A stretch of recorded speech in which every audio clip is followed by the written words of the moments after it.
مثال کے طور پر ایک شادی بیاہ کی مثال آپ کے سامنے پیش کی ہے. اسی طرح قاضی شریعت تعلیم و تعلم کے حوالے سے اقرا بسم ربک الذی خلق کے حوالے سے انہوں نے تعلیم و تعلم کا جو تفسیر آپ کے سامنے پیش کیا، اگر اس کو سمجھے تو آپ اپنے علاقے میں ڈھونڈیں، اپنی گلیوں میں جائیں، اپنے سڑکوں پہ دیکھیں وہ بچے جن کے پڑھنے کی عمر ہے، وہ بچے جن کے پڑھنے کی عمر ہے، وہ بچے جو ترقی آسمان پر پہنچیں گے، وہ بچے جو بلندیوں پر پہنچیں گے، وہ بچے جو کامرانیوں کے زینے چڑھیں گے، ان بچوں کے ہاتھوں میں آپ نے موبائل پکڑا رکھا ہے اور وہ بچے صبح شام فری فائر گیم میں لگے ہوئے. کوئی اسکول میں بیٹھ کر گیم کھیل رہا ہے تو کوئی مسجد کے وضو خانے میں بیٹھ کر گیم کھیلتا ہے تو کوئی جلسہ گاہ میں ہی بیٹھ کر گیم کھیلتا ہے اور کوئی تو ایسا ہے جو باتھ روم میں بھی بیٹھ کر گیم کھیلتا رہتا ہے. اب سوچئے جن بچوں کی زندگی میں موبائل اتنا نقصان دہ ثابت ہو چکا ہو، جن بچوں کی آنکھوں کو موبائل نے برا کر دیا ہو، جن بچوں کے مزاج کو موبائل کی ویڈیو نے گندا کر دیا ہو، جن بچوں کے جسموں کو موبائل نے مسجد میں جانے سے روک دیا ہو، ان بچوں سے گھر کی ترقی کی امید نہیں کی جا سکتی ہے، ان بچوں سے ادب کی امید نہیں کی جا سکتی ہے، ان بچوں سے تہذیب کی امید کسی بھی حالت میں نہیں کی جا سکتی. تو حضرات گرامی، یہ سمجھنے کا مقام ہے کہ ہم نے اپنے معاشرے میں بہت ساری چیزیں کھو دی ہیں، اور ان چیزوں میں سے سب سے اہم چیز آج اس دور میں جو ہم کھو رہے ہیں وہ ہماری بچیوں کا غیر مسلم لڑکوں کے نکاح میں جانا ہے. اگر آپ مطالعہ کریں گے اور سرچ کریں گے تو پچھلے 10 سال کے اندر تقریباً 40 لاکھ مسلم لڑکیاں غیر مسلم بن چکی ہیں.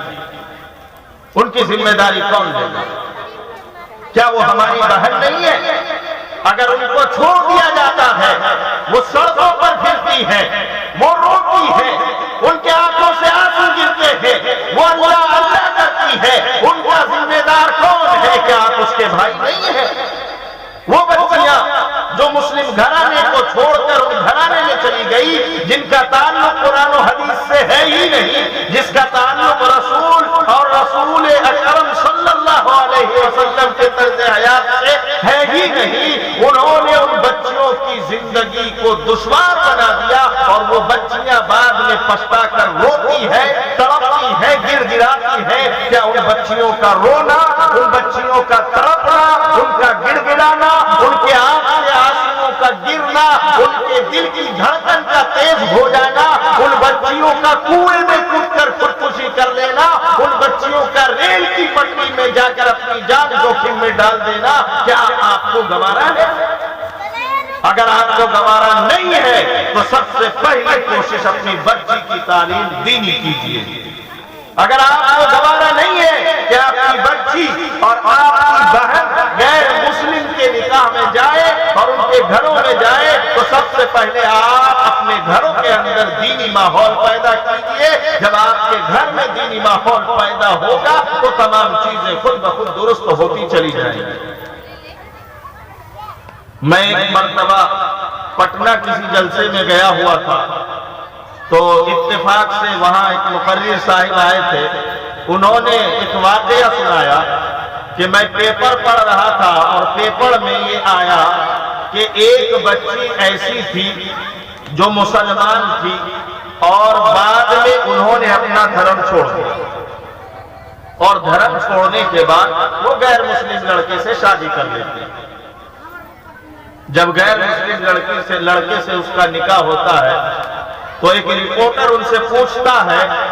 کہ کیا بات ہے کہ آپ نے اپنا دھرم چھوڑ دیا؟ بچی کا جواب سنیے گا.